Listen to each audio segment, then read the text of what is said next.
पंचशीलान् धम्मान् याचामि अनुग्रहान् कृत्वा शीलान् दिट्ठमे वन्ते द्वितीयम्पि तृतीयम्पि ओकासहं अन्ते तीसरणेन सह पंचशीलान् धम्मं याचामि अनुग्रहान् कृत्वा शीलान् दिट्ठमे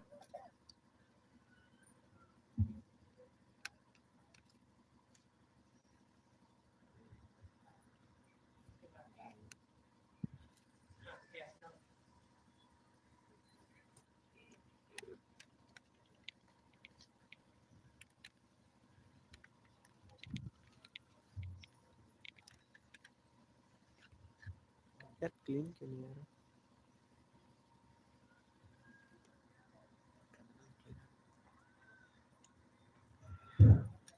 क्या मंगलम बोलिए आप बोलते नमो तस्सा भगवतो अरहतो सम्मा संबुद्धस्सा थोड़ा सही हो इसमें जो सही कैमरा थोड़ा क्लीन है इसमें नहीं। नमो तस्सा भगवतो अरहतो सम्मा संबुद्धस्सा नमो तस्सा भगवतो अरहतो सम्मा संबुद्धस्सा नमो तस्सा भगवतो अरहतो सम्मा संबुद्धस्सा बुद्धं शरणं गच्छामि धम्मं शरणं गच्छामि संघं शरणं गच्छामि द्वितीयंपि बुद्धं शरणं गच्छामि द्वितीयंपि धम्मं शरणं गच्छामि द्वितीयंपि संघं शरणं गच्छामि तृतीयंपि बुद्धं शरणं गच्छामि तृतीयंपि धम्मं शरणं गच्छामि तृतीयंपि संघं शरणं गच्छामि आं भन्ते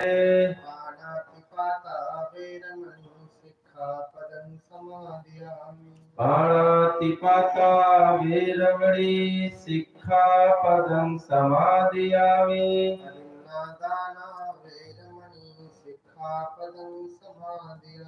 अतिन्नदाना वीरमणि सिक्खापदं समादियामि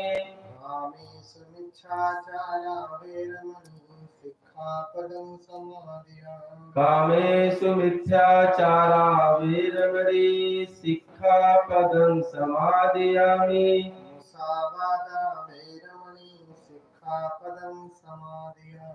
मुसावादा वीरमणि सिक्खापदं समादियामि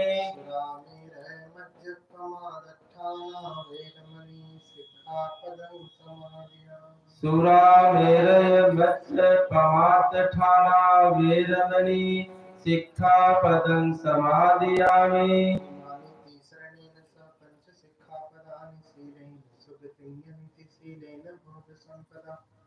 शीलेन निबुध्यन्ति तस्मा शीलं विशोधयन् अहं भन्ते साधु साधु साधु।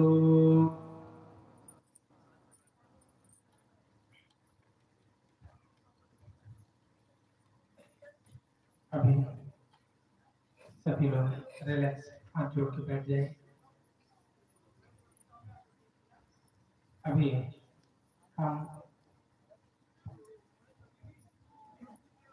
संक्षेप तिरत्ना वंदना करेंगे, तत्पश्चात स्थिति। तो सभी लोग हाथ जोड़ के बैठिए। भगवान की दीप धूप पुष्प आदि से जो हमने पूजा की, हम एक संक्षेप शुद्ध पाठ करके भगवान की पूजा करेंगे। हाथ जोड़ लीजिए सभी लोग। वनगंध गुणोपेतं एतं कुसुम संतति पूजयामि मुनीन्द्रस्य श्रीपादसरोरुहे पूजयामि बुद्धं कुसुमेन नेन पुण्येन मेरेण लभामि मोक्षं पुष्पं विराजति यथा इदं मे कायो यथा याति विनाशभावं घनसारपदेन दीपेन तमदंसिनं त्रिलोकदीपं सम्बुद्धं पूजयामि नमोऽमृतं सुगन्धिकाय वदनम् अनन्तगुणगन्धिना सुगन्धिनां गन्धेन पूजयामि तथागतं बुद्धं धम्मं च संघं सुगततनुभव धातवो धातु गर्भे लङ्काय जम्बुदीपे विरसपुरवरे नागलोके चतुर्भे सर्वे भूतैस्सविन्दे सकलरसदिशि केशलोमादिराकुवन्दे सर्वेऽपि बुद्धं दशवदनतनुजं बोधिचेत्यहं नमामि वन्दामि चेत्यहं सर्वं सर्वठानेषु परिकीर्तितं शारीरिकधातु महाबोधि बुद्धरूपं सकलं सदा यस्मूलेन सिंहोः सर्वारिविजयङ्गका परतो सर्वयुक्तं सत्ता वन्दे तं बोधिपादितम् इमे ते महाबोधि लोकनाथेन पूजिता अहं ते नमस्सामि बोधिराजानमस्तुते बोधिराजानमस्तुते बोधिराजानमस्तुते इति भगवान् सम्मा सम्बुद्धो बीजाचरण सम्पन्नो सुगतो लोकविदुरनुत्तरो पुरुषधम्मसारथि सर्वा देवमनुसानं बुद्धो भगवति स्वाकातो भगवता धम्मो संवित्तिको अकालिको येहिमवस्को परायिको पच्यतं वेदितव्यो वियोगी सुपटिपन्नो भगवतो सामग्रसंघो उजपटिपन्नो भगवतो सावकसंघो न्यायपटिपन्नो भगवतो सावकसंघो सामीचिपटिपन्नो भगवतो सावक संगो यदिदं च सावक संगो यदिदं च त्वायुष्ययुगानि अर्थपुरुष पुगल एष भगवतो सावक संगो आहुनेयो पाहुनेयो दर्शनेयो अंजलि करणेयो अनुत्तरं पुण्यंकेतं लोकसारथि हिमाय बुद्ध पूजाय कर्ताय शुद्ध चेतसा चिरंकितंतु सधर्मो लोकोऽन्तु सुखी सदा हिमाय धम्मबोधाय कर्ताय शुद्ध चेतसा चिरंकितंतु सधर्मो लोकोऽन्तु सुखी सदा हिमाय संगपूजाय कर्ताय शुद्ध चेतसा चिरंकितंतु सधम्मो लोकोऽन्तु सुखी सदा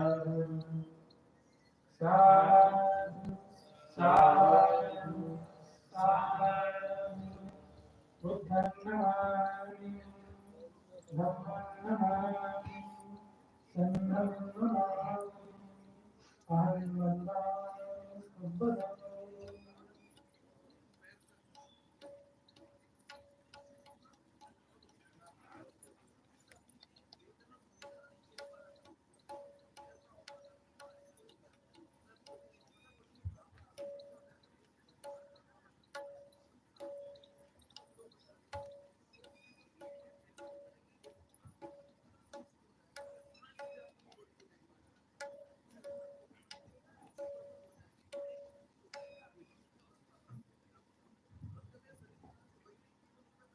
सर्वप्रथम त्रिरत्न को कोटि कोटि नमन करता हूँ। तत्पश्चात पूज्यपाद परम पावन जी के श्री कमलवत चरणों की धूल यह दास नित्यानंद अपने माथे पे सजाकर अपने को कृतार्थ समझता है। आपके दर्शन मात्र से ही इस दास को भगवत की दर्शन की अभिलाषा जागृत हो रही है। जिस प्रकार भगवान ने अनेक दुख याने को जिसके मात्र छाया पड़ जाने से लोग अपने को अपवित्र मानते थे, भगवान ने उसे करुणा और मैत्री से गले लगाकर उन्हें कृतार्थ किया। ठीक उसी प्रकार आपने इस दास को यहाँ स्थान देकर इसकी दास की मान बढ़ाती। मैं बुद्ध स्तुति कर रहा हूँ। आप लोग शांति से बैठे, हाथों को जोड़ लें।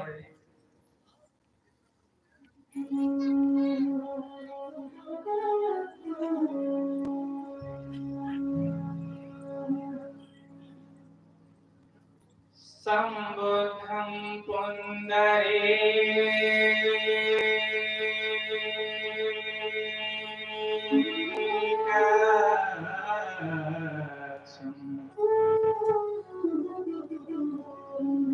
सर्वज्ञं करुणास्पदम्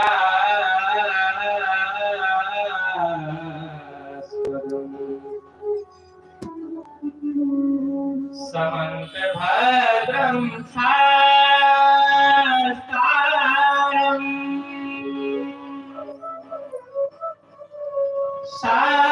साक्य सिंहं नमामि।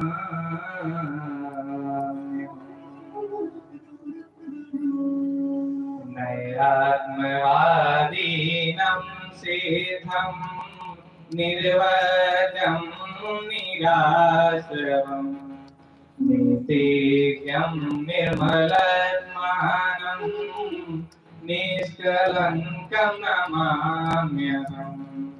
निर्वादं निरहङ्कारं निर्विकल्पं तथागतं निर्भूतनिखिलक्लेशं निष्प्रपञ्चममाम्यहम्।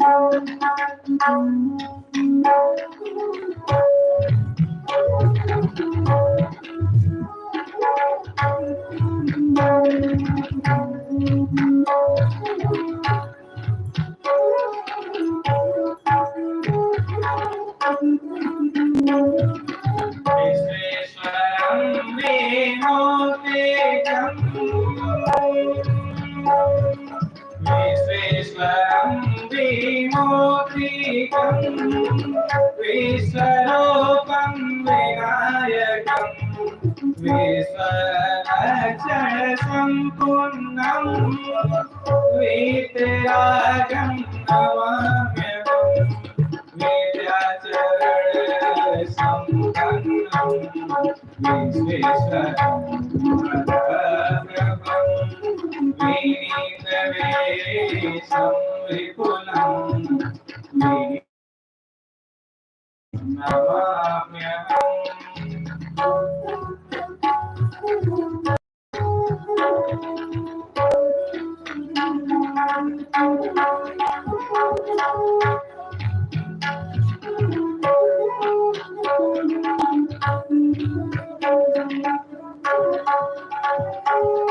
विद्याचरणसम्पन्नं विश्वेश्वरं विमलप्रभं विनीतवेषं विपुलं वीतदोषं नमाम्यहम्। दुर्दान्तदमकं सर्वं शुद्धं सौधोदनिं मुनिं सुगतं सुगतिं सौम्यं शोभकीर्तिं नमाम्यहम्। योगीश्वरं तत्स्थलं लोकपूजितं लोकाचार्यनिराचार्यं लोकेन्द्रं नमाम्यहम्।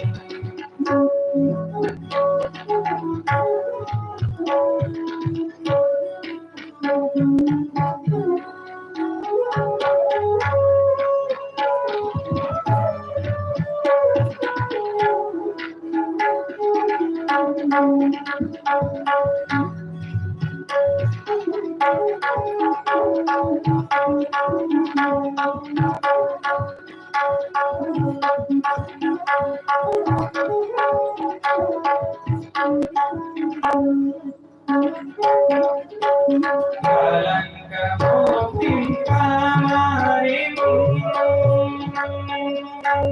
कलङ्कमुक्तिं कामारिं अकलङ्कं कलाधरं कान्तमूर्तिं दयापात्रं कनकाभं नमाम्यहम्। परमार्थं परज्योतिं परमं परमेश्वरं भवाभवकरं भव्यं भगवन्तं नमाम्यहम्। महामतिं महावीर्यं महावीर्यं महाबलं महोद्यमं महाधैर्यं आद्यं भगीरथं सत्यम् अपराजितं प्रच्योतं इदं परमेकं नाथम् अमिताभ्यमाम्यहम्। जितेन्द्रियं जिततेजं दिव्यं पुरुषोत्तमम् उत्तमं सत्वं प्राज्ञं पुण्यक्षेत्रं नमाम्यहम्। सम्पूर्णं पुनरीकाक्षं सर्वं करुणापूर्णम्।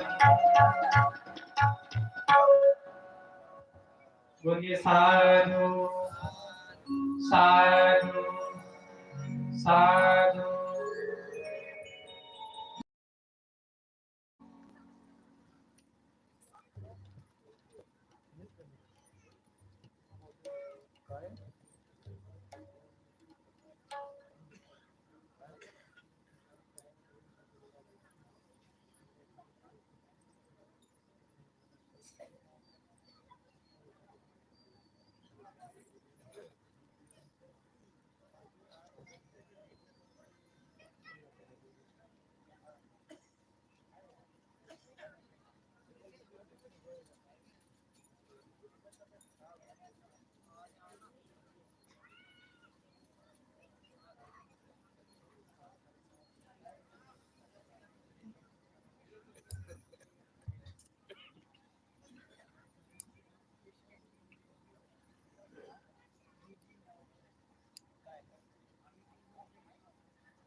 नमामि बुद्धं गुणसागरन्तं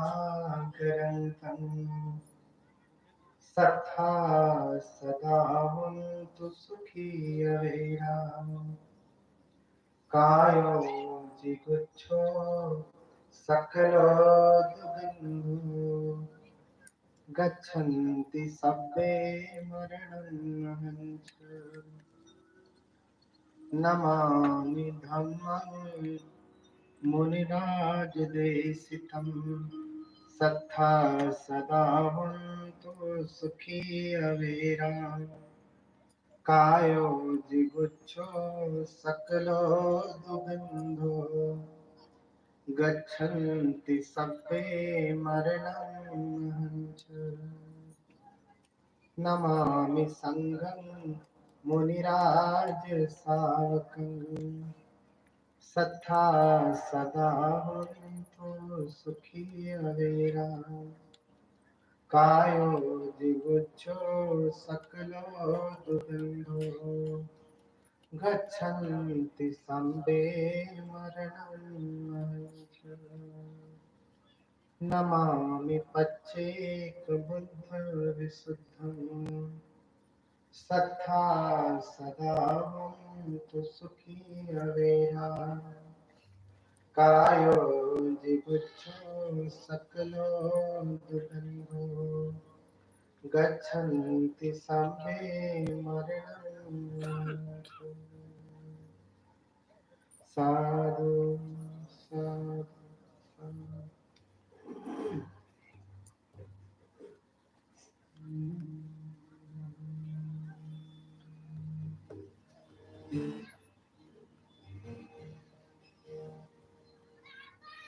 करुणा के सागर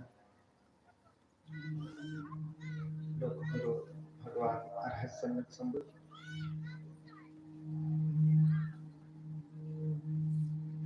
इनकी कमल चरणों में कोटि कोटि नमन करता हूं। तत्पश्चात धर्मराजा सम्राट अशोक बोधिसत्व बाबा साहब इनके प्रति हार्दिक कृतज्ञ भाव से नमन करता हूं। अपने गुरु को प्रणाम करते हुए यहाँ पर उपस्थित आप सभी धर्म के प्रति श्रद्धावान उपासक उपासिका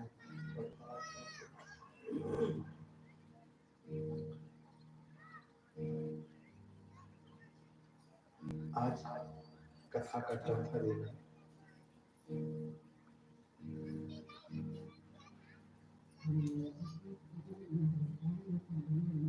शांति से बैठे,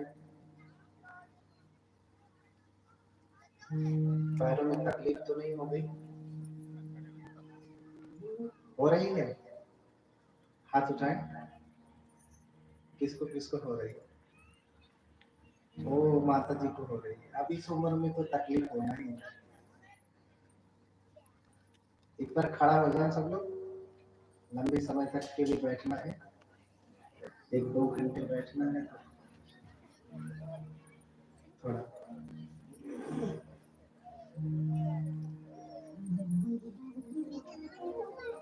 बोलिए भगवान बुद्ध की।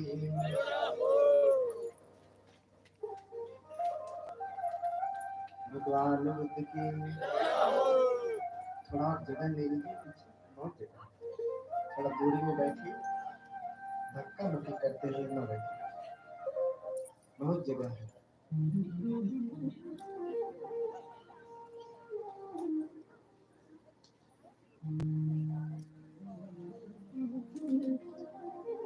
बुद्ध लीजिए थोड़ा सा,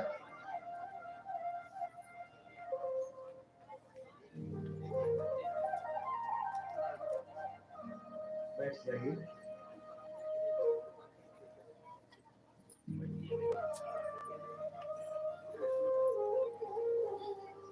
चुपचाप बैठ जाइए सभी लोग।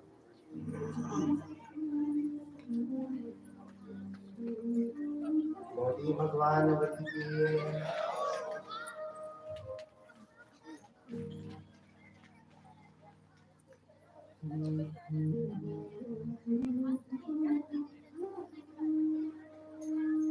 कल हम लोगों ने सुना कि सिद्धार्थ कुमार का विवाह होने वाला है। कन्या कैसी चाहिए, पत्नी कैसी चाहिए? जो शीलवान हो, जिसमें सत्य हो, गुणे सत्य च धर्मे च यस्यासि रमति। जिसके भीतर गुण हो, सत्य हो, जो माता पिता की सेवा करती है, प्रजा को पुत्र के समान समझती है, ऐसी स्त्री अवरत हो। इसलिए कल हमने ये भी कहा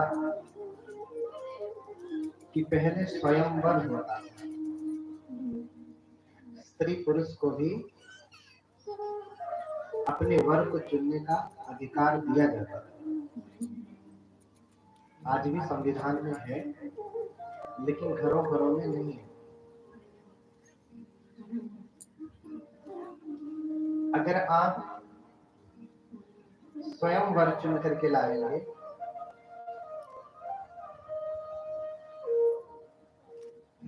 तो बेटा बेटी अगर उनको पसंद नहीं है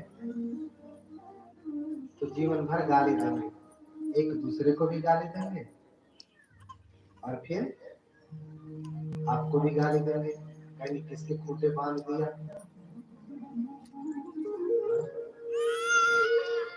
मेरे लिए तो कोई राजकुमार था, लेकिन मेरी मम्मी पापा ने तो इस बैल के खूंटे बांध दिए।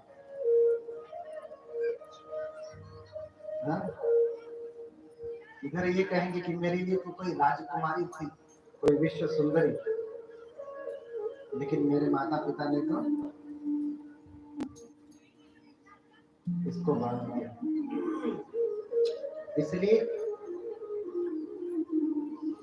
वर्ण करने का अधिकार स्वयं पहले दिया जाता था, तो स्वयंवर कहते हैं। राजा महाराजाओं का स्वयंवर होता है। सिद्धार्थ का भी स्वयंवर हुआ। लक्ष्य भेद की परीक्षा हुई और उस परीक्षा में सिद्धार्थ कुमार उत्तीर्ण होते हैं और फिर यशोधरा उनका चयन करती है। सिद्धार्थ कुमार को अपने पति के रूप में स्वीकार करते हैं, स्वयं से वर चुना और फिर दोनों का विवाह होता है। एक बात और ध्यान रखिए, विवाह का पहले भी नियम यही था कि पुरुष स्त्री के गले में माला डालता है और स्त्री पुरुष के गले में माला डालती है, बस विवाह हो जाए। इसके अन्यत्र और कोई विवाह नहीं। तो सिद्धार्थ कुमार ने यशोधरा के गले में माला डाला और यशोधरा ने भी सिद्धार्थ के गले में माला और यशोधरा ने भी सिद्धार्थ के गले में माला। इस प्रकार से उनका विवाह हो गया। आज भी बौद्ध परंपरा में विवाह के समय ये लाल वाला रंग भी माथे पे नहीं लगाते हैं, नहीं तो आज तो परंपरा है। महिलाएं कहती हैं कि अरे ये लाल रंग ही नहीं लगा, जैसे सिंदूर कहते हैं, सिंदूर ही नहीं लगा तो सुहाग कैसा है? तो भैया लो सुहाग लगा करके सुहाग चला, आदमी चला जाता है, इसे सुहाग के साथ रहो। रहना किसके साथ है? आदमी के साथ रहना है कि इस रंग के साथ रहना? आदमी नहीं मानेगा तो ये रंग सुख देगा, और अगर आदमी मानेगा तो ये रंग कुछ बिगाड़ लेगा नहीं। तो पहले भी जितने भी जिनको भी आप भगवान मानते हैं उनका भी स्वयंवर हुआ, वरमाला डाल करके पति पत्नी बने, रंग लगा करके नहीं। आज आप रंग लगा करके पति पत्नी मानते हैं, और फिर आपको तो टीका लगा दिया, आप पे ठप्पा लगा दिया कि आज से आप पत्नी हैं। उनके ऊपर कोई ठप्पा लगा नहीं लगा ना? वो कहीं भी जाए, दिल्ली मुंबई, कहते हमारी शादी ही नहीं हुई। फिर 2 बच्चों के बाद कह देंगे कि हमारी शादी ही नहीं हुई। क्यों? क्योंकि कोई मुहर तो लगी नहीं है, यहाँ पर कोई दस्तखत हो ही नहीं है। हाँ? तो ये बराबरी नहीं, समानता नहीं, इसलिए पहले से चली आ रही परंपरा है कि वरमाला से ही चयन होता है, एक दूसरे के पति पत्नी बनते नहीं, रंग लगा करके नहीं। इसलिए रंग नहीं लगता है तो बौद्धों की परंपरा में देखिए ये रंग नहीं लगाते, क्योंकि नए नए बौद्ध लोग हो रहे हैं, धीरे धीरे छोड़ रहे हैं। शादी तो पहले किसी और परंपरा से हुई है, अब धीरे धीरे बुद्ध को जान रहे हैं तो कुछ लोगों ने ये रंग लगाना छोड़ दिया। अभी भी रंग बहुत सारी माताएं बहनें लगाती हैं, माताएं बहनें लगाती हैं। पति नहीं रहता तो रंग भी नहीं लगाती, पति के रहने से रंग लगाती है। तो जब पति ही है रंग असली, तो ये रंग लगाने से क्या फायदा? तो वरमाला से ही विवाह हुआ सिद्धार्थ कुमार का, और दोनों खुशी खुशी राजमहल आए। राजमहल में 16 वर्ष की आयु में विवाह हुआ था कुमार का, सिद्धार्थ का। तो 16 वर्ष से लेकर के 35 वर्ष तक वैवाहिक जीवन बिताया, गृहस्थी का जीवन बिताया। उस समय लोग 100 वर्ष से अधिक जीते थे, तो 35 वर्ष कोई बहुत अधिक आयु नहीं है। आज तो लोग 30-35 साल की उम्र में शादी करते हैं, हो रहा है कि नहीं? जब तक नौकरी नहीं लग जाती तब तक शादी नहीं। तो 30-35 के बाद लोग विवाह ही करते हैं, और सिद्धार्थ कुमार का 30-35 के बाद गृहस्थी जीवन छूट ही गया। 35 वर्ष तक वो गृहस्थी के जीवन में रहते, और उनको एक पुत्र भी होता, क्योंकि गृहस्थी के जीवन में उनका मन लगता नहीं था, स्त्री में मन लगता नहीं था, काम भोग में मन लगता नहीं था, इसलिए बार बार वो खिन्न हो जाते थे। और राजा ने, उनके पिता ने पहले ही इतनी पाबंदी लगा रखी थी कि राजकुमार 4 दृश्य देख करके प्रवृत्त हो जाएंगे, घर छोड़ देंगे, तो घर से बाहर, महल से बाहर जाने की अनुमति भी नहीं थी। तो महल में ही रहते थे, कभी रम्य में, कभी सुरम्य में, कभी शुभ महल में। इन तीनों महलों में जब सर्दी आ गई, जब गर्मी आ गई, जब बरसात आ गई, तो ऋतुओं के अनुसार महल बदल गया। लेकिन महल के बाहर नहीं जाना, रहना कहाँ है? महल के भीतर ही। लेकिन कब तक कोई व्यक्ति घर में बंद रहेगा? चाहे कितना ही बड़ा घर क्यों ना हो, चाहे महल ही क्यों ना हो, आदमी कब तक घर में रहेगा? उसे घर से बाहर निकलना पड़ेगा। लेकिन राजा का साम्राज्य था बहुत बड़ा,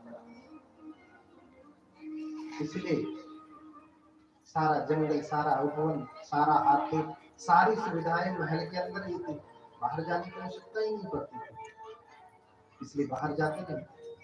लेकिन अब सब कुछ देख लिया था, तो बाह्य जगत को देखना भी उनके लिए आवश्यक हो गया कि इस महल के बाहर भी जीवन है, महल के बाहर भी जीवन है। अपने पिता से जाके कहते हैं कि मुझे महल के बाहर जाना है, देखना है संसार को कि बाहर के लोग कैसा जीवन जीते हैं। पिता घबरा गया, बाहर गया, तीनों में से कुछ देखा तो घर छोड़ करके सन्यासी हो जाए। पिता अनुमति नहीं देते, लेकिन बार बार कहने पर पिता को अनुमति देना ही पड़ा। बार बार कहने पर पिता को अनुमति देना पड़ा। लेकिन अनुमति भी देते हैं तो कैसे देते हैं? पहले सारी व्यवस्था करा देते हैं कि राजकुमार कल निकलने वाले हैं, तो आज ही नगर के बाहर जिस जिस रास्ते से वो जाने वाले हैं वो रास्ता पूरा साफ करा दिया। उधर कोई रोगी ना दिखे, कोई बीमार ना दिखे, कोई बूढ़ा ना दिखे, कोई मरा ना दिखे, सब साफ सुथरा, सब हंसते खेलते दिखे, कोई दुखी ना दिखे। जैसे राजा आता है तो सारा रास्ता साफ, मंत्री आते हैं छोटे छोटे तो सब कुछ ठीक ठाक कर दिया जाता है, सारी व्यवस्था कर दी जाती है कि कुछ दिखे नहीं। दिख जाएगी तो बात बिगड़ जाएगी। इसलिए राजा ने सारी व्यवस्थाएं की और राजकुमार को जाने की अनुमति दी।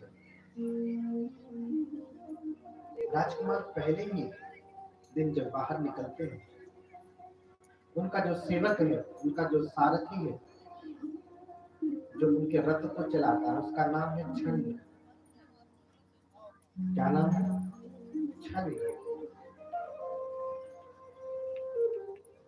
और उनका जो प्रिय घोड़ा है वो कंथक है। और जब भी वो बैठते थे तो कंथक की ही सवारी करते थे, कंथक ही उनके रथ को खींचता था। सिद्धार्थ कुमार अपने उस घोड़े से बहुत प्रेम करते थे।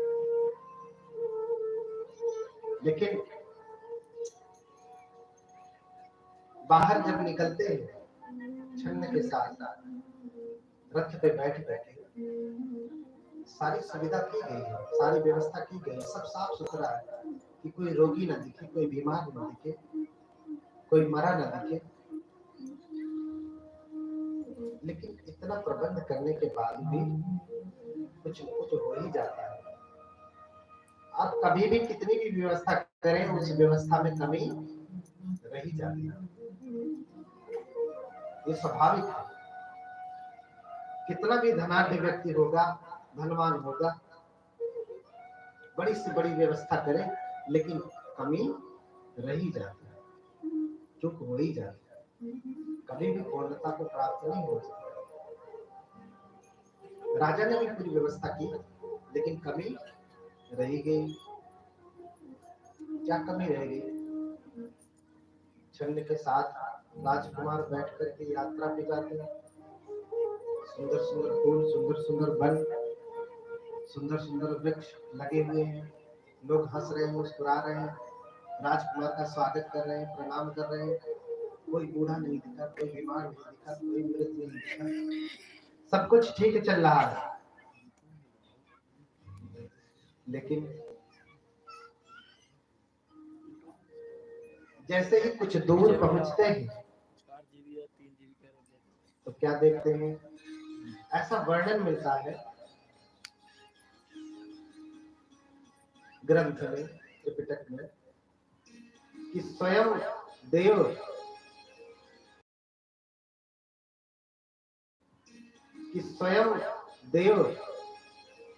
एक बूढ़े का रूप बना करके सामने आ जाते हैं। आदमियों को तो राजा ने व्यवस्था कर रखी थी कि कोई बाहर नहीं निकलेगा, नहीं तो राजदंड सिर्फ उसे ही नहीं पूरे परिवार को भुगतना पड़ेगा। अब कौन बाहर आएगा, किसकी हिम्मत, कौन बूढ़ा बाहर आ सकता है रास्ते में? तो देवता ने स्वयं एक वृद्ध व्यक्ति का रूप धारण किया और सामने आ गया। क्यों? क्योंकि संवेग जगाना है सिद्धार्थ कुमार। अगर संवेग नहीं जगेगा तो सिद्धार्थ कुमार घर नहीं छोड़ेंगे। इसलिए बूढ़ी का रूप धारण कर लिया, सामने आ गए, एक छड़ी पकड़े हुए हैं, लाठी पकड़े हुए हैं, कमर झुक गई है, जैसे कोई धरण हो झुक जाती है। धरण जानते हैं? धरण, धरण जानते हैं माता जी ना? पहले कच्चा मकान बनता था तो उसमें लकड़ी लगती थी मोटी सी, और फिर उसके ऊपर छप्पर छाया जाता था, उसको धारण कहते हैं। वो लकड़ी की होती थी। धारण जितनी पुरानी होती जाती थी उतनी ही टेढ़ी मेढ़ी होती जाती थी। होती थी कि नहीं? नई होती थी तो सीधी रहती थी, 2 साल 3 साल 10 साल हो जाए तो एकदम से टेढ़ी मेढ़ी हो जाती थी, फिर काम लायक नहीं रह जाती थी। तो जैसे कोई पुरानी धारण अधिक समय बीतने के बाद टेढ़ी हो जाती है, मुड़ जाती है, ऐसे ही ये व्यक्ति जो बूढ़ा था, झुक गया था, धरण की भांति टेढ़ा मेढ़ा हो गया था, ठीक से चल नहीं पा रहा था, लाठी के सहारे से चल रहा था, और सामने ही आकर के दिख गया सिद्धार्थ कुमार को।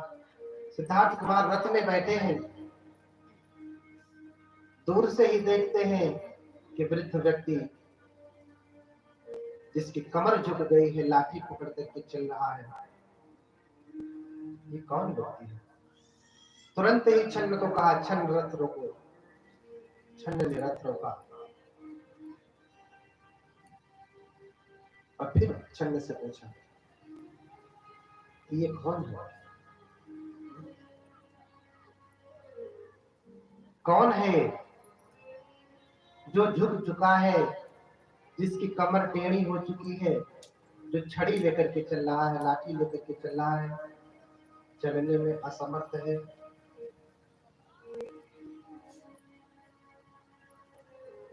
तो छन्न कहते हैं कि ऐसो ही देव जरया विभूतो।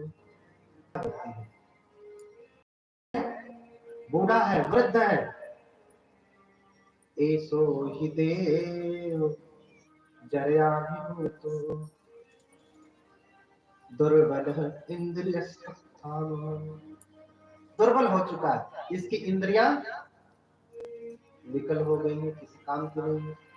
हाथ भी चलाए तो हाथ चलता नहीं, पांव चलाए तो पांव चलता नहीं, मुंह चलाए तो दांत भी टूट चुका है, चलता नहीं, शरीर का कोई अंग ठीक से काम नहीं करता, बूढ़े होने के बाद सुनाई भी नहीं देता। बुलाइए बुढ़ों को, बूढ़े लोगों को, कहिए दादा खाना खाएंगे? कहे नहीं नहीं हम आ गए। आप कहेंगे कुछ सुनाई देगा? कुछ क्यों? क्योंकि इंद्रियां शिथिल हो चुकी है, बूढ़ी हो चुकी है, काम नहीं कर रही। अब ऐसी अवस्था में लोग कहते हैं कि संन्यास बुढ़ापे में लिया जाता है। बुढ़ापे में तो 10 मिनट बैठ नहीं सकते, भजन क्या खाद करेंगे? करेंगे ना। लेकिन बुढ़ापे में ही सही, कम से कम जवानी में नहीं सुना तो बुढ़ापे में तो सुन, तो कुछ तो सुन। Something is better than nothing. कुछ नहीं सुन तो कुछ बढ़िया है, तो चलो अंतिम समय में कुछ सुन लिया। ऐसो ही देव जरया विभूतो, ये वृद्ध है, बूढ़ा हो चुका है, जिसकी वजह से ये झुक करके चल रहा है।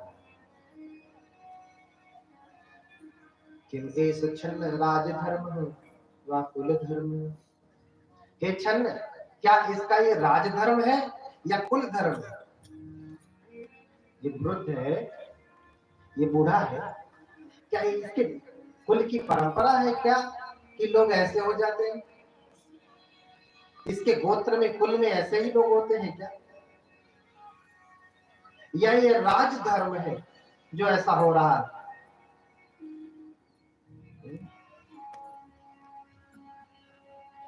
तो कहते नहीं, नहीं राजकुमार, नहीं देव। देखिए देव के कई अर्थ हैं। देव कई प्रकार के होते हैं। राजानंद राजकुमारो देवो दिवुच्यति। राजा का राजकुमार देव कहलाता है। उपपत्ति यपि देवो दिवुच्यति। उपपत्ति भी देवता कहलाता है, जो ऐसे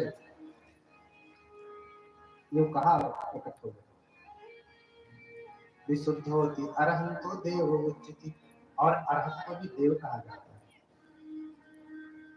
अरहत को भी देव कहा जाता है। कई प्रकार के देव। देखिए छन्न राजकुमार को कह रहे हैं कि देव ऐसो ही देव जरया विभूतो। हे देव, ये वृद्ध है।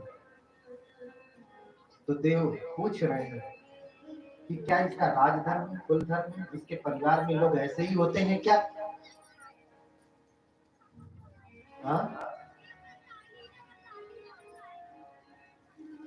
तो कहते नहीं देव, ये सभी का धर्म है। संसार में जितने लोगों ने जन्म लिया है, ये सबका धर्म है। एक न एक दिन सभी लोग बूढ़े होंगे, वृद्ध होंगे।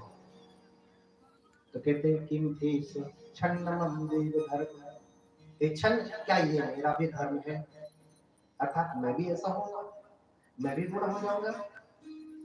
बोलते हाँ कुमार, हाँ देव, आप भी बूढ़े हो जाएंगे, आपकी भी इंद्रियां शिथिल हो जाएंगी, आपकी भी कमर झुक जाएगी, आप भी चलने में विकल हो जाएंगे।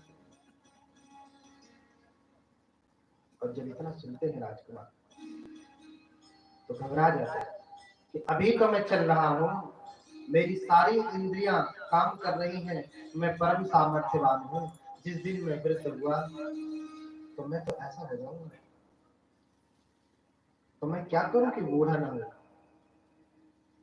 और ये संसार के इतने लोग कितने मूर्ख हैं जो देखते नहीं बुढ़ापा।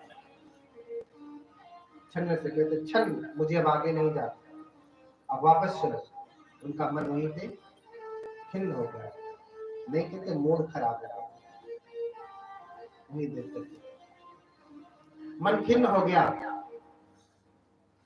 दिगसार थे अबुध बाल जनस बुद्धि, यदि यौवनम मद मत जराम पशे। हे सारथी, हे छन्न, धिक्कार है ऐसे लोगों को जो जवानी में मस्त होकर के बुढ़ापा नहीं देखते हैं। जवानी में मस्त होकर के बुढ़ापा नहीं देखते हैं। जवान व्यक्ति को बुढ़ापा दिखाई देता है? हाँ? इसमें बहुत सारे जवान बैठे हैं। कभी ऐसे मन में आया कि मैं भी बूढ़ा हो जाऊंगा तो क्या होगा मेरा? हाँ?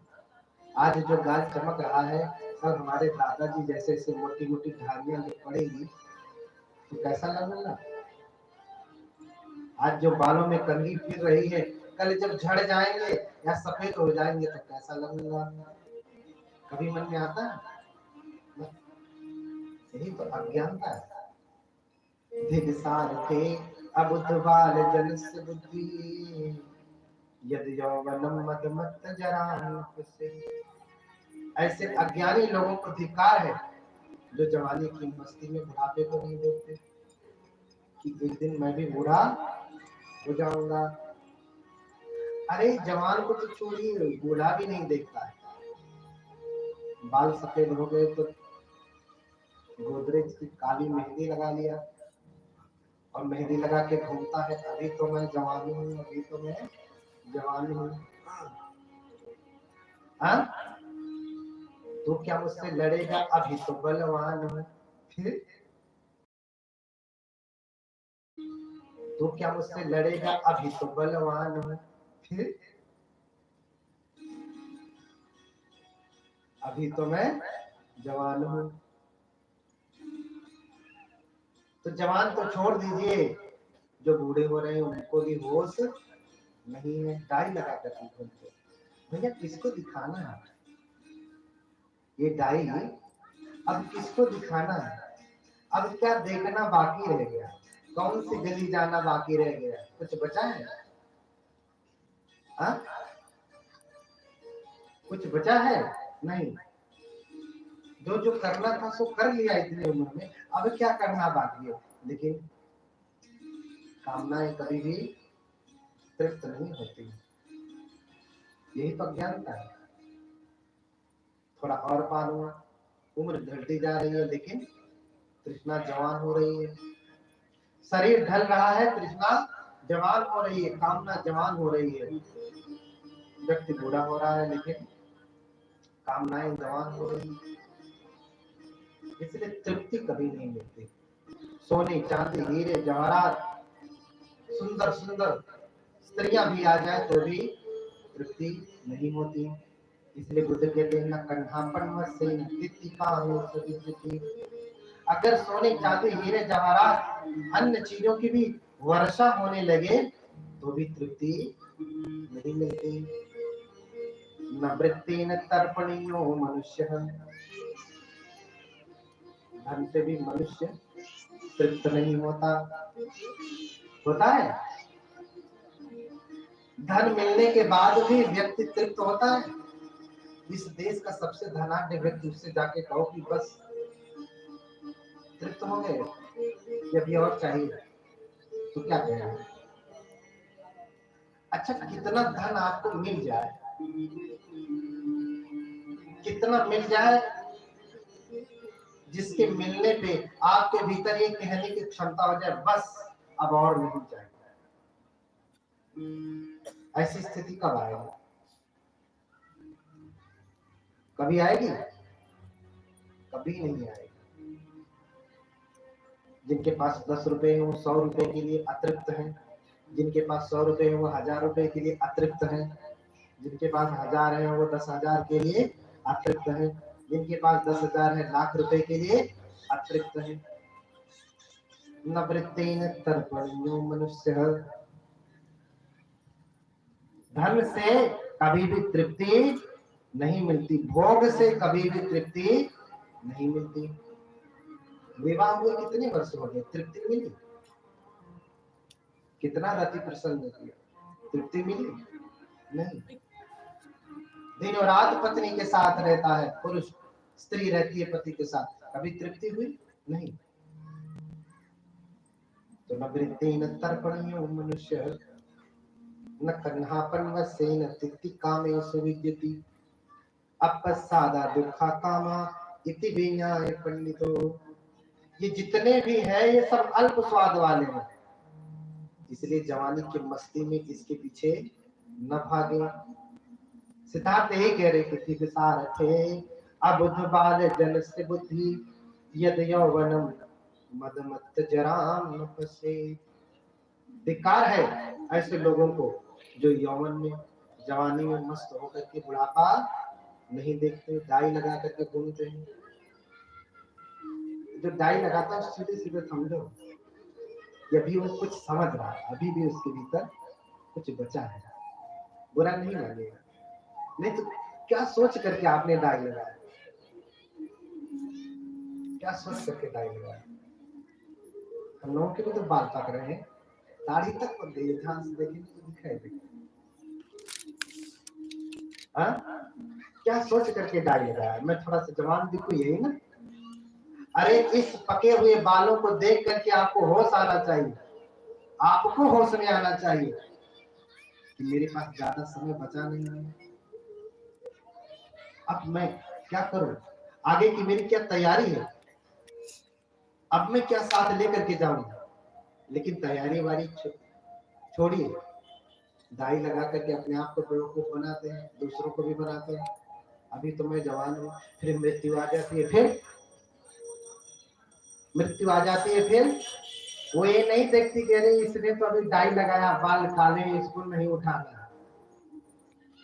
सारी डाई, सारा शैम्पू लगा रह जाता है और तो यमराज को धोखा दे देंगे तो लगाए डाई, यमराज को नहीं धोखा दे पाएंगे।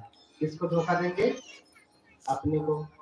इसलिए सारथी से कहते हैं कि हे सारथी वापस चलो, वापस चलो।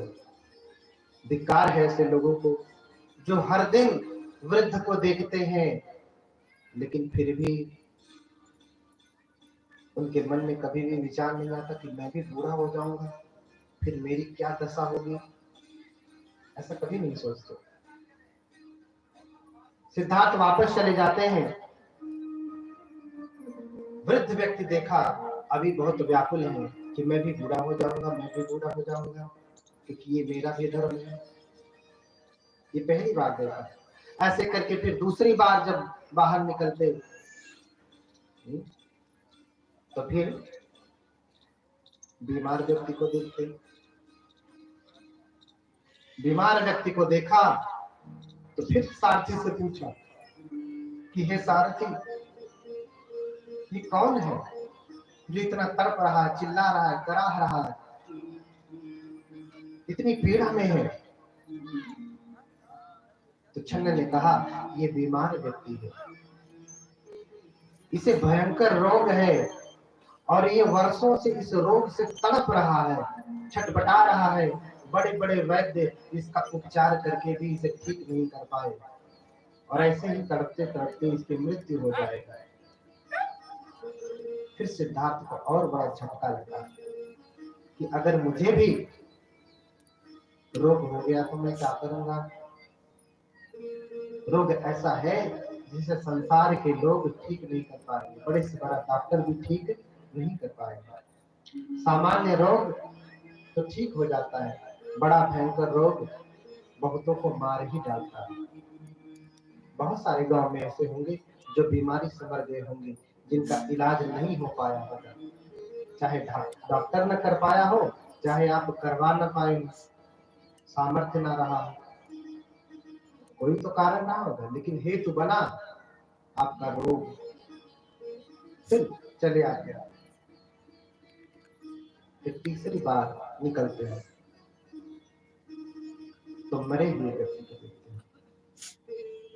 क्या देख रहे हैं कि एक आदमी कपड़े से लपेटा हुआ है ऐसे रखे था और गिर जाते बार बार, मृत शैया पे लेटाया गया है। 4 लोग उसे उठा करके जा रहे हैं, उसके पीछे पीछे बहुत सारे लोग जा रहे हैं, रोते चिल्लाते हुए, छाती पीटते हुए। और देख करके फिर सारथी से पूछते हैं कि कौन है। बोले कि ये मृत व्यक्ति है, मर गया है। इसके बाद सारे लोग इसे उठा करके लेके जा रहे हैं। फिर सिद्धार्थ पूछते क्या मैं भी मरूंगा? बोले हाँ आप भी मरेंगे कुमार, देव आप भी मरेंगे, आपकी भी मृत्यु होगी। सिद्धार्थ कुमार घबरा जाते हैं कि मैं मृत्यु को प्राप्त हो जाऊंगा, मैंने अभी तक किया क्या, मेरे हाथ लगा क्या? देखिए राजकुमार ऐसा सोच रहे जिनके पास बहुत कुछ है, धन दौलत ऐश्वर्य सब कुछ है, लेकिन वो भी ऐसा सोच रहे हैं कि मेरे हाथ कुछ नहीं लगा है जिसे मैं मरने के बाद साथ लेकर के जाऊं। लेकिन सामान्य आदमी के पास न धन है, न दौलत है, न ऐश्वर्य है, फिर भी उसे होश नहीं लगता कि मैं मरूंगा तो क्या लेकर के जाऊंगा। मैं मरूंगा तो क्या लेकर के जाऊंगा? हाँ? सिद्धार्थ बहुत दुखी होते हैं। ये तीनों दृश्य देखते हैं, बूढ़ा व्यक्ति, बीमार व्यक्ति और मृत व्यक्ति, और एकदम से परेशान हो जाते, व्याकुल हो जाते। एक दिन उद्यान में निकलते अपने बगीचे में घूमने के लिए।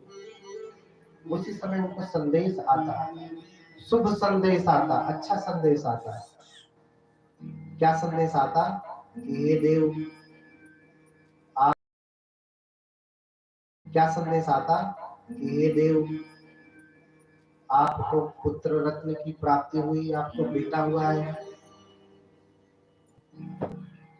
अच्छा, बेटा होने में प्रसन्नता होती है ना? बेटा बेटी हुए तो माता पिता को प्रसन्नता होती है। सिद्धार्थ कुमार को हुई, लेकिन उससे ज्यादा वो दुखी भी हुए। क्यों?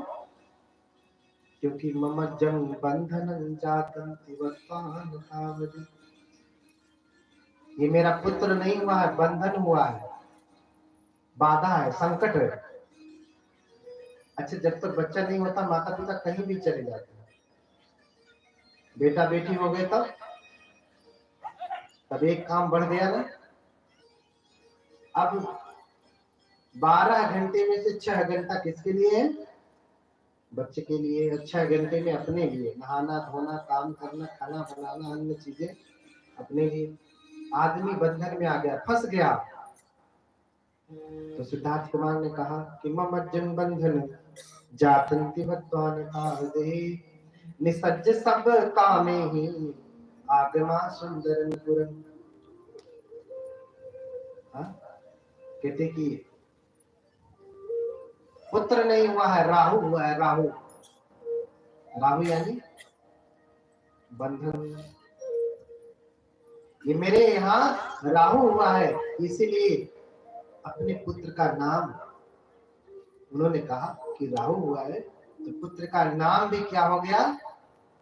राहुल। किसका किसका नाम राहुल है? किसी का नाम राहुल है?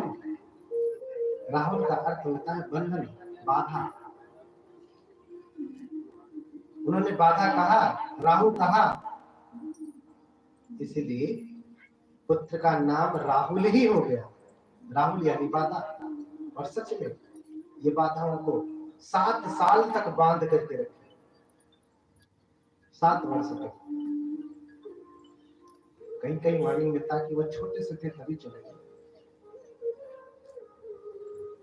लेकिन ये बंधन पुत्र का उन्होंने जान लिया, इसलिए अभी बगीचे में टहलने के लिए गए थे, आनंद के लिए गए थे। लेकिन ये खबर सुनकर के फिर से पुर में वापस चले आए, महल में वापस चले आए। आगमा सुंदरपुरम, सुंदरपुर में चले आए। हाँ? और फिर विचार करने लगे कि मैं बुढ़ापे से, रोग से और मृत्यु से कैसे बचूंगा। फिर एक दिन छन्नी के साथ वापस जाते और फिर क्या देखते कि एक सन्यासी है, प्रवर्जित व्यक्ति है। कैसा है? प्रवर्जित व्यक्ति है, बाल कटे हुए हैं, कासाय वस्त्र पहना हुआ है, पीले रंग का वस्त्र पहना है और हाथ में पात्र लिए हुए शांति पूर्वक जा रहा है। साथी से पूछते ये कौन है? बोलते ये प्रवर्जित है। बोले इसने ऐसे कपड़े क्यों पहने हैं? बोले इसने संसार का त्याग कर दिया है। बोले क्यों त्याग किया? बोले सत्य की खोज के लिए। बोले सत्य क्या है? बोले सत्य वही है जिससे सभी दुखों का अंत होता है।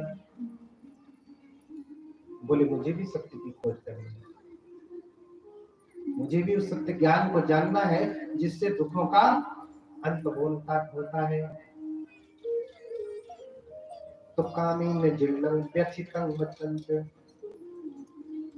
दिस्वान तिघरे पिरूपो विरतो मनोरमानि पव्वज्जितस्य तं रूपं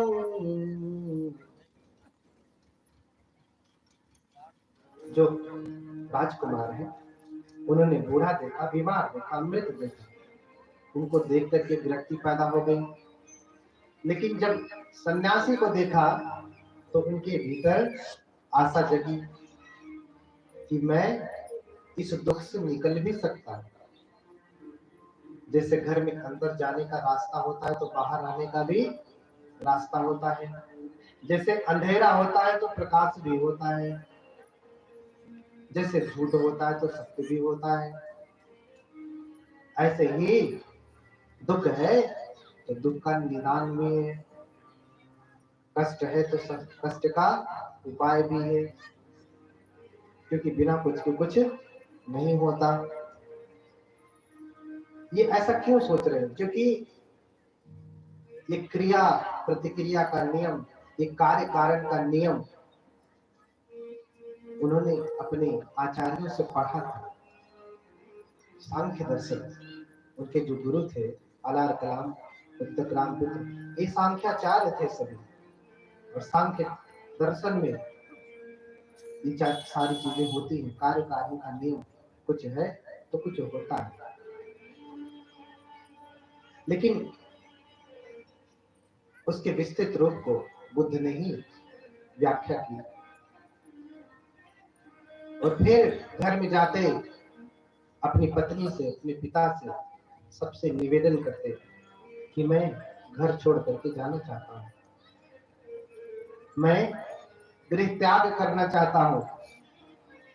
डॉक्टर बाबा साहब अम्बेडकर भगवान बुद्ध और उनके धर्म में लिखते हैं कि जब वो 20 वर्ष के हुए थे तो साथियों का जो संघ था उसमें उनको दीक्षित किया गया था। और संघ का नियम अगर कोई व्यक्ति नहीं मानता है तो उसे दंड दिया जाता है। हाँ, उसकी सारी संपत्ति हड़प कर ली जाती है, माता पिता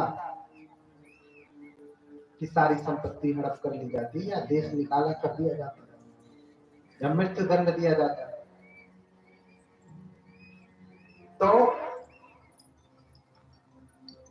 उनके अनुसार साक्य और कोलियों में जो झगड़े होते रहते थे पानी को लेकर के, जल को लेकर के, तो इस बार सिद्धार्थ कुमार ने झगड़ा करने के लिए नहीं कहा।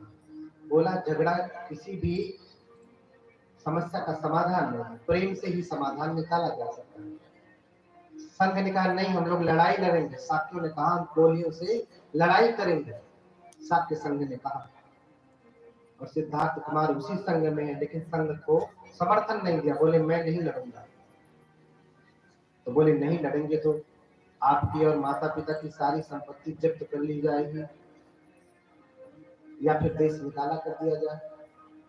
बोले नहीं, दोषी तो मैं हूं, इसलिए मेरे माता पिता को कष्ट न दिया जाए, मैं ही घर छोड़ करके प्रवर्जित हो जाऊंगा, मैं ही घर छोड़ करके प्रवर्जित हो जाऊंगा। तो उन्होंने घर छोड़ दिया, देश निकाला हो गया। अब चाहे संघ निकाले चाहे अपने से निकल जाए, तो उन्होंने देश छोड़ दिया, अपने कपिल वस्तु को छोड़ दिया, अपने राज्य को छोड़ दिया, और फिर वो ध्यान करने लगे और बुद्ध बने। आपको देश निकाला कर दिया जाए, आप बुद्ध हो जाएंगे? आपकी इच्छा ना हो तो नहीं ना। आपको बाहर निकाल दिया जाए, आपकी इच्छा ना हो डॉक्टर बनने की, तो आप डॉक्टर बन जाएंगे? नहीं ना, नहीं बनेंगे। ये दोनों बातें हैं। त्रिपिटक में मूल यही मिलता है कि 4 लोगों को देख करके घर छोड़ देते हैं, 4 दृश्यों को देख करके घर छोड़ते हैं। अपने माता पिता से यही कहते हैं कि मैं गृह त्याग करना चाहता हूँ और परम सत्य परम ज्ञान की खोज करना चाहता हूँ। तो कौन माता पिता चाहेगा कि उसका बेटा सन्यासी बने, घर छोड़ दे, भिक्षु बने? कोई चाहेगा? नहीं चाहेगा। चाहे कितना ही निर्धन माता पिता हो, चाहे कितना ही धनवान माता पिता हो, कोई भी ऐसा नहीं चाहेगा कि उनका बेटा घर छोड़ करके सन्यासी बने, भिक्षु बने। कोई चाहता है? नहीं। बहुत सारे लोग तो बनते लोगों को, भिक्षुओं को देख करके अपने बच्चों को अंदर कर लेते हैं। कहीं ऐसा ना हो हमारा बेटा भी सन्यासी बन जाए। हाँ? उसी सन्यासी का वो पांव छुएंगे, उनकी पूजा करेंगे, उनकी स्तुति करेंगे, सब करेंगे, लेकिन उसको बनते भिक्षु प्रवचित बनने की अनुमति नहीं देंगे। बेटा चोर बन जाए, बेईमान बन जाए, हत्यारा बन जाए, सब कुछ हो जाए, लेकिन सन्यासी हो जाए, सबका पूज्य हो जाए, लोग उसके चरणों की वंदना करें, ऐसा कोई नहीं चाहता। बेटा शराबी हो जाए, पी करके आए, माँ को गाली दे, पिता को गाली दे, ये सारे माता पिता को मंजूर है। पी करके आए, माँ को गाली दे, पिता को गाली दे, ये सारे माता पिता को मंजूर है, लेकिन बेटा भिक्षु हो जाए, धर्म का ज्ञाता हो जाए, नहीं अच्छा लगता। लगता है अच्छा? नहीं लगता। यही तो विडंबना है, यही तो विडंबना है। 100 में से 95 माता पिता रोते ही हैं कि अरे भगवान ने हमें ऐसी औलाद दी, क्या करें। जिनके पास औलादें हैं वो इसलिए रोते हैं कि भगवान ने कैसी औलादें दे दी, और जिनके पास नहीं हो इसलिए रोते हैं कि भगवान ने हमें दी ही नहीं। जिनको दिया तो दी क्यों ऐसी औलाद, जिनको नहीं दिया तो क्यों नहीं दिया। दोनों दुखी, दोनों परेशान। कल मैंने बताया कि जिस घर से कोई सन्यासी निकलता है, उसकी आने वाली जितनी भी पीढ़ियां होती हैं वो तरती जाती हैं, तर जाती हैं। अगली पीढ़ी, अगली पीढ़ी, अगली पीढ़ी, जब तक वंश परंपरा आपका परिवार चलेगा तब तक वो पीढ़ियां तरती रहती हैं। और ये भगवान बुद्ध की। अच्छा, इसमें से कोई पिताजी लोग या माता जी चाहती हैं कि बेटा घर छोड़े? नहीं चाहती। भले वहां नीचे बैठ करके कथा सुनेंगी सन्यासी, लेकिन बेटे को सन्यासी नहीं बनाएंगे। बोलिए भगवान बुद्ध की।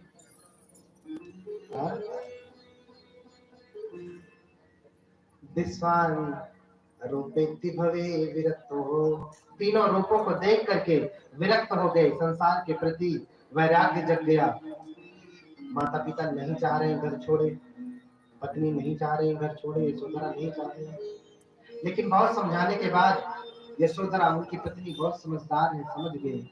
राहुल अभी छोटे से हैं, लेकिन माता पिता नहीं समझ रहे।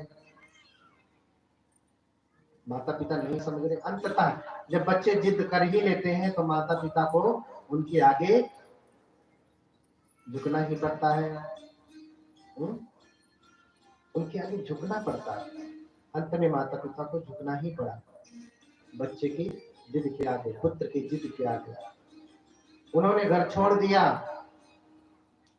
और ज्ञान की खोज में निकल गए कि मुझे ज्ञान प्राप्त हो। ये लोग बूढ़े क्यों होते हैं, ये बीमार क्यों होते हैं, इनकी मृत्यु क्यों होती है? आपको पता है क्यों बूढ़े हो रहे, क्यों बीमार हो रहे, क्यों मृत्यु हो रही? पता है? नहीं ना। पता होता तो आप कभी मरते ही नहीं ना। देखिए, बुद्ध मरते ही नहीं। जब वो जिंदा रहे होंगे तो 1000, 2000, लाख लोग जानते होंगे। अब अरबों खरबों लोग उनकी पूजा करते हैं। जानने की तो बात छोड़ो। मर के जिंदा हो गए। तूने कलवे तीरगी से नूर पैदा कर दिया। बाबा साहब की तस्वीर भी लगी है ना। मरते ही नहीं, जिंदा होते जा रहे हैं। दिन दुना रात चौगुना बढ़ते जा रहे हैं। तूने कलवे तीरगी से नूर पैदा कर दिया, तेरी जान बख्शी ने मुर्दों को मसीहा कर दिया। ये बोधिसत्वों की बात है, जहाँ स्त्रियां पुरुष जो है पशुओं के समान थी, जहाँ पुरुष भी पशुओं के समान थे, जहाँ स्त्री कोई सुंदर हो जाए तो किसी एक पुरुष की पत्नी नहीं हो सकती थी, चाहे उसकी इच्छा हो चाहे न हो। हाँ? तेरी बिना कुलवतों से आज भी दुनिया है तंग, किस तरह तूने मिटाया इम्तियाजे नस्लो रंग। हाँ? आदिया कितने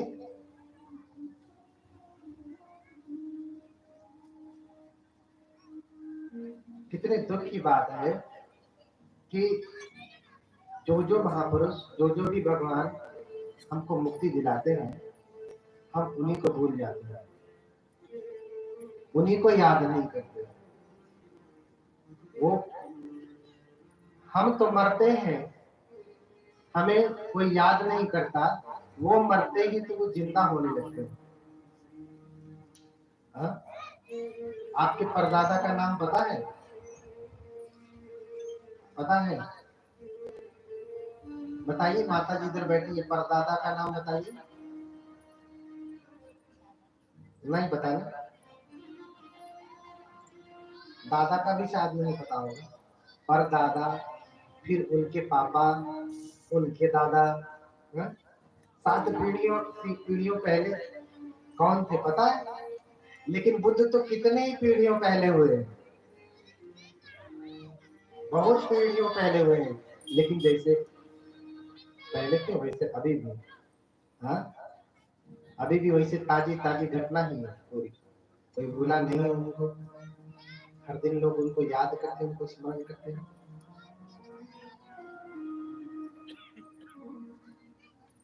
तो सन्यासी कोई बनने नहीं देना चाहता, लेकिन सिद्धार्थ कुमार ने घर छोड़ दिया। घर छोड़ते हैं तो अनुमान नदी को पार करते हैं, छन्न के साथ जाते हैं, अपने कंथक घोड़े की सवारी पे जाते हैं, अनोमा नदी को पार करके अपने सुंदर सुंदर बालों को काट देते हैं। क्या करते हैं? सुंदर सुंदर बालों को काट देते हैं। पहले पुरुष और स्त्रियां दोनों बड़े बड़े बाल रखते थे। पहले पुरुष और स्त्रियां दोनों कानों में कुंडल पहनते थे ना, बड़े बड़े राजा महाराजा। ऐसे नहीं तो टीवी में तो देखते ही होंगे, राजा महाराजा कानों में कुंडल पहने हुए, महिलाएं भी कानों में कुंडल पहनी हुई। थोड़ा अंतर है, मॉडल चेंज है, लेकिन कुंडल सभी के कानों में है। घर छोड़ा, अनोमा नदी को पार किया, बालों को काट दिया, काट करके अपने बालों को आकाश में फेंकते हैं और कहते हैं कि अगर सच में मुझे ज्ञान प्राप्त होने वाला है तो ये आकाश में ही टिका रहे, महत्ता बताने के लिए। तो ऐसा कहते हैं कि जो बाल फेंका वो आकाश में ही रह गया, जो बाल काट करके फेंका वो आसमान में ही रह गया, नीचे नहीं आया।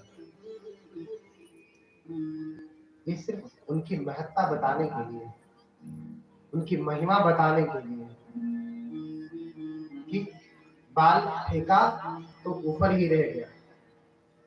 इसका अर्थ ये है कि उन्होंने जो संकल्प लेकर के कहा वो संकल्प दृढ़ रह गया, संकल्प टूटा नहीं। बालों को काटा, अपने आभूषणों को निकाल करके छल्लू को दे दिया, सुंदर सुंदर जो वस्त्र थे वो हटा दिया और सन्यासी का वस्त्र, भिक्षु का वस्त्र धारण किया। भिक्षु का मतलब भिखारी नहीं होता, याचक जो होता है वो भिखारी होता है। अभी शब्द बहुत ही गलत तरीके से प्रयोग होने लगे हैं, इसीलिए अर्थ गलत हो गया। इसलिए भिक्षु का अर्थ भिखारी नहीं। मैंने बताया जो संसार में भय दिखता है वो भिक्षु है, भिक्षु है।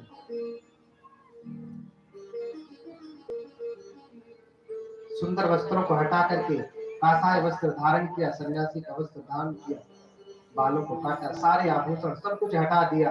अब पूरी तरीके से एक प्रवज्जित का रूप धारण कर लिया और छन्न से कहा, छन्न ये लो सुंदर वस्त्र और ये आभूषण, इसे लेकर के तुम वापस चले जाओ, इसे लेकर के तुम वापस चले जाओ। लेकिन छन्न कहते, नहीं कुमार, मैं आपके साथ ही रहूंगा, मैं आपके साथ से दूर नहीं जाना चाहता।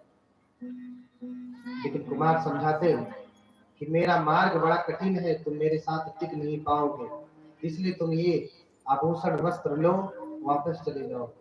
बहुत कहने के बाद छन्न दुखी होकर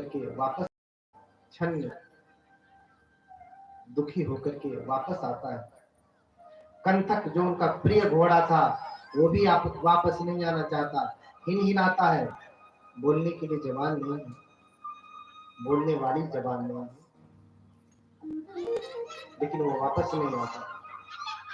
बड़ी मुश्किल से उसके पीठ को, उसके सर को थपथपा करके समझाते कि कंथक वापस चले जाओ, कंथक वापस नहीं आना चाहता। जैसे ही सिद्धार्थ कुमार ने कहा कि जाओ, मैं तुम्हें अपने साथ लेकर के नहीं जा सकता, उसमें ही वर्णन है कि कंथक का हृदय फट जाता है और वो मर जाता है, पीड़ा को सहन नहीं कर पाता, हृदय फट जाता है, अर्थात हार्ट अटैक आ जाता है। जैसे आज आपको हार्ट अटैक आता है मनुष्यों को, वैसे ही कंथक को हार्ट अटैक आ गया, उसका हृदय फट गया। ये शोक वो सह नहीं पाया कि मेरे स्वामी मुझसे अलग हो जाएंगे, मैं कैसे रहूंगा। हृदय फट जाता है और वही धड़ाम से गिरता है और प्राण त्याग देता है। छन्न वापस जाते हैं। बड़ी दुखद घटना है, लेकिन बोधिसत्व अपने प्रण पर अडिग रहे। अब जाए तो कहाँ जाए, गुरु के पास जाना चाहिए, गुरुओं से ही ज्ञान मिलता है, इसलिए गुरु को ढूंढते हैं, किन गुरुओं के पास जाए। तो आलार कलाम के पास जाते हैं, आलार कलाम के पास जाते हैं। उस समय वो बहुत बड़े गुरु थे, प्रसिद्ध थे, विद्या और ध्यान की साधना में अग्र थे, उन्नत थे। उस समय उनके जितना पहुंचा हुआ कोई गुरु नहीं था, इसलिए आलार कलाम के पास गए और उनसे निवेदन किया कि मुझे शिष्य के रूप में स्वीकार करा। उन्होंने स्वीकार किया और फिर उन्हें ध्यान सिखाया, साधना सिखाई। सिद्धार्थ कुमार तो ज्ञान की प्राप्ति के लिए गए हैं, इसलिए गए हैं कि ये ढूंढ सके कि व्यक्ति जन्म क्यों ले रहा है, बूढ़ा क्यों हो रहा है, मर क्यों रहा है। और आलार कलाम, उद्दक रामपुत्र, ये जितने भी उनके गुरु हुए उनको सिखा रहे हैं कि दिव्य शक्तियां कैसे प्राप्त की जाती है। तो पहले आलार कलाम ने उनको बहुत सारी रिद्धियां सिद्धियां सिखाई, पानी पे चलना सिखाया। पानी पे चलना, पानी पे चल लेंगे नहीं, लेकिन आलार कलाम ने उनको सिखाया कि कैसे साधना किया जाए, किस योग बल से व्यक्ति पानी के ऊपर चल सकता है। पानी पे चलना सिखाया, सांस रोक करके लंबे समय तक, घंटों घंटों तक रहना सिखाया, आग में न जलने की साधना सिखाई कि अग्नि में खड़े हो जाए, धधकती हुई अग्नि भी उन्हें नहीं जला सके। ऐसी साधना, ऐसी साधना। ये सब कुछ सीखने के बाद, अलौकिक शक्तियां सीखने के बाद सिद्धार्थ कुमार ने देखा कि फर्क तो कुछ भी नहीं पड़ा, अंतर कुछ भी नहीं है। हृदय में जो पीड़ा थी अभी भी वैसे है, हृदय में जो दुख था अभी भी वैसे है, अंतर कुछ भी नहीं पड़ा। अभी भी मैं दुखी हूँ, अभी भी मैं परेशान हूँ। फिर अपने गुरु से ही पूछते, अच्छा ये बताइए, इतनी सारी रिद्धियां सिद्धियां आपके पास हैं, इतना होने के बाद भी क्या आपके मन में कभी भी राग पैदा नहीं होता, कभी भी द्वेष पैदा नहीं होता, कभी मोह पैदा नहीं होता? राग का मतलब आसक्ति, चिपकाव, लगाव। जैसे पुरुष स्त्री को देख करके उसके प्रति राग रंजित हो जाता है, स्त्री पुरुष को देख करके राग रंजित हो जाती है, लड़का लड़की को देख करके राग रंजित हो जाता है। तो क्या आपके मन में इतनी सिद्धियां प्राप्त करने के बाद राग पैदा नहीं होता? क्या आपको गुस्सा नहीं आता, क्रोध नहीं आता? क्या आपके भीतर मोह पैदा नहीं होता? आज तक किसी ने ऐसा प्रश्न नहीं किया था, सभी ने यही प्रश्न किया था, अच्छा ये बताइए पानी पे कैसे चला जाता है, ये मुझे सिखाइए। हवा में कैसे उड़ा जाता है, ये सिखाइए। अग्नि में कैसे नहीं जला जाता, ये सिखाइए। यही सब ऊट-टांग चीजें लोगों ने प्रश्न किया था, तो वही सिखाते आए थे आज तक। आज पहली बार किसी ने बहुत सही बात की, सही प्रश्न किया। अलार कलाम तो घबरा गए और बोले कि आज तक किसी ने ऐसा प्रश्न ही नहीं किया, तुम पहले हो जो ऐसे प्रश्न कर रहे हो। तो मैं तुमसे सही बता रहा हूँ, क्यों? क्योंकि जितनी मैंने साधना की है, जितनी चमत्कारिक शक्तियां मेरे पास है, उतनी ही तुम्हारे पास है। हम दोनों बराबर हैं। इसलिए मैं तुमको बता रहा हूँ कि हाँ, इतना कुछ करने के बाद भी मेरे मन में राग पैदा होता है, मेरे मन में द्वेष पैदा होता है, मेरे मन में मोह पैदा होता है। तो सिद्धार्थ कुमार बोले, फिर ये जादुई शक्तियां सीखने का क्या अर्थ? क्योंकि जन्म तो फिर भी होगा, भाव तो फिर से होगा। ये शक्तियां सीख के क्या करेंगे? अभी तो इसे सीखने के बाद अहंकार ऊपर से और लग जाएगा।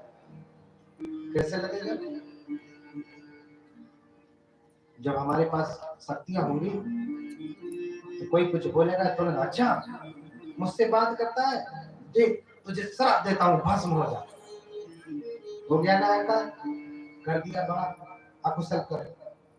ऐसे बड़े बड़े तपस्वी लोग करते रहे, जरा सा कोई ठुनकी लग जाए, जरा सा धक्का लग जाए, गिर गए तो उनको क्रोध आ गया, अच्छा तूने मेरी तपस्या भंग की, ले मंत्र पढ़ा और श्राप दे दिया। तो ये तो फिर ये कौन से संत, कौन से सन्यासी जो श्राप ही देते बैठते हैं? हाँ, जरा सा धक्का लगा कि श्राप दे दिया। हाँ, तो फिर ये सन्यासी नहीं होते। सन्यासी कैसे विद्या सीखनी? उससे अच्छा तो एक नाविक है। हाँ, 2-4 दिन में इसे लकड़ी ठोक ठोक करके नौका बना करके नदी पार करेंगे।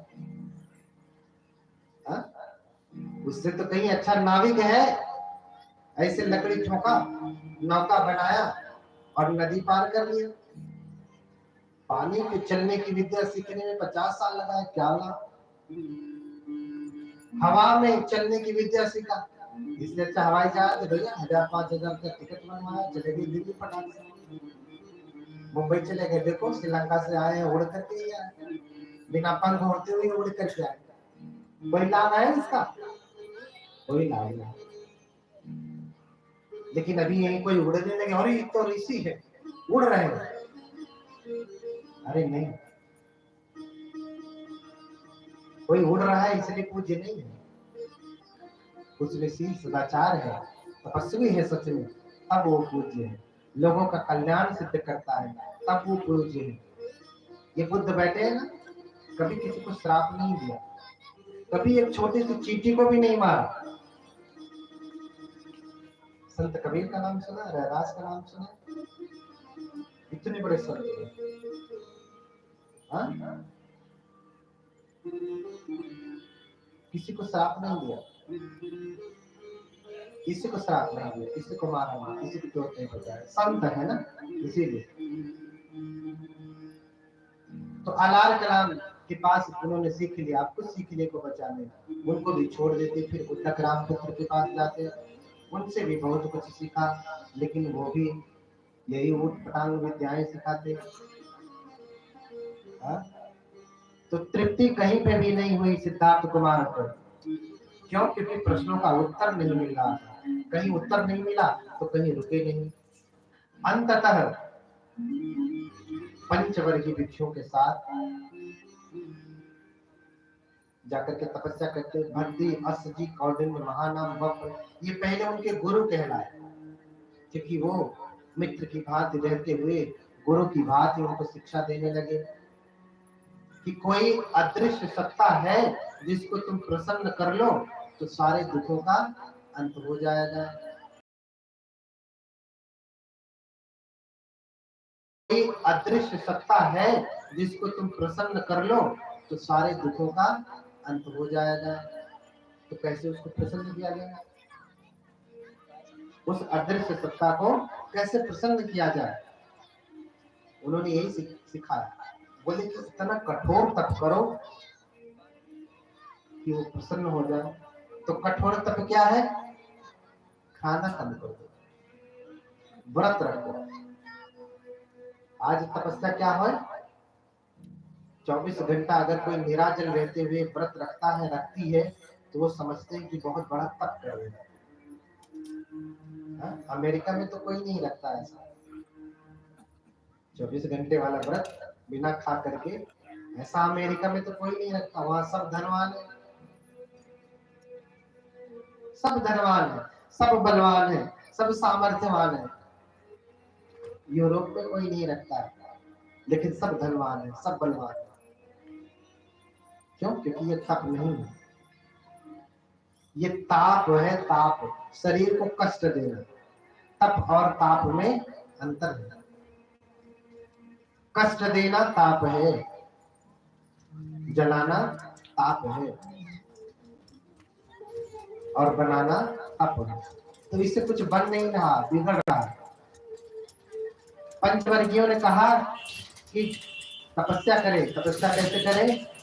अभी तो भरपेट भोजन करते हुए तपस्या करते हैं, इसलिए आपको लाभ नहीं मिलता।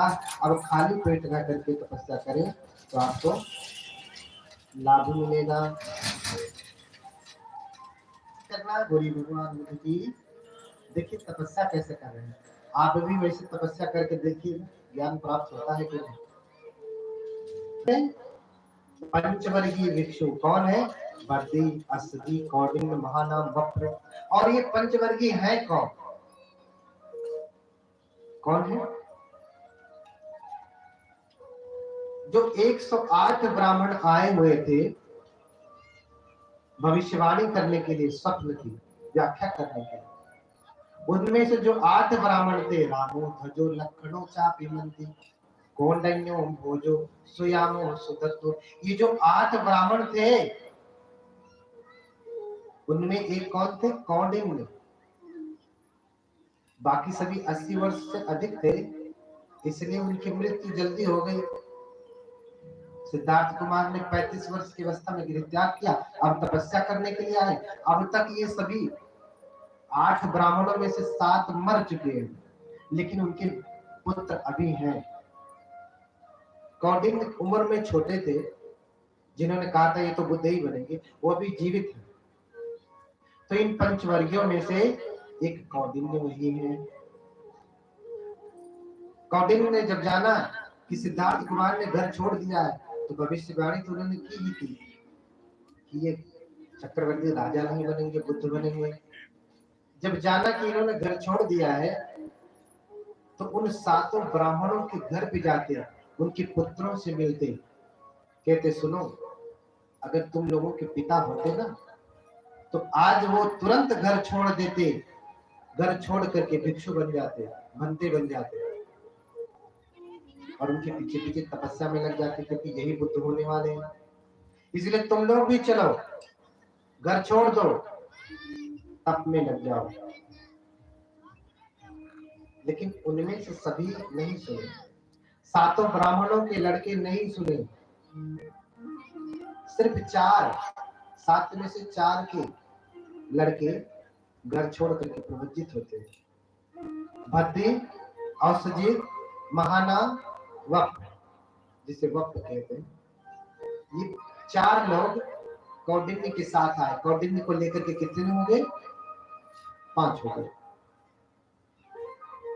तो यही पंचवर्गीय है जो 8 ब्राह्मणों ने व्याख्या की थी, उन्हीं के 4 लड़के हैं और एक कौंडिन्य मुनि में से खुद है। और वो तप सिखा रहे हैं। चक्र प्रथम महले ही हारा, रात दिवस मह एक ही बारा। कैसे तप करना है? कैसे तप? रात दिन में एक बार खाना खाना, यानी 24 घंटे में एक बार। तो 24 घंटे में एक बार खाना खाइए तो वो जो अदृश्य सत्ता है वो प्रसन्न हो जाएगी। क्यों? क्योंकि 24 घंटे में एक ही बार खाना खाता है तो उसको प्रसन्न होना ही। ऐसे तो बहुत सारे भंते गण आज भी 24 घंटे में एक बार खाना खाते, कोई नहीं सामने में। हाँ? उनको मिलना चाहिए, कोई नहीं मिलता। सारे भिक्षुगण जो आपके यहाँ जाते हैं वो एक बार खाना खाते हैं। जो आपके यहाँ भोजन लेकर के आए ना वही खाते हैं एक बार, तो उनसे तो नहीं कभी कोई मिलता। चक्र प्रथम महले ही हारा, रात दिवस मह एक ही बारा। चक्र अपर मह 2 दिन माही, एक ही बार तपोधर खाही। देखिए, पहले तो 24 घंटे में एक बार खाए, बहुत तप किया कि 24 घंटे में एक बार खाना खाना, लंबे समय तक खाया, लेकिन कोई आया नहीं, प्रकट नहीं हुआ। तो फिर सभी कहते हैं कि अरे थोड़ी तपस्या और कठोर करो, इतनी से भी प्रसन्न नहीं हो रहे, थोड़ा और शरीर को जलाओ तो वो प्रकट हो जाएगा। तो फिर और कठोर किए। चक्र अपरमह 2 दिन माही, एक ही बार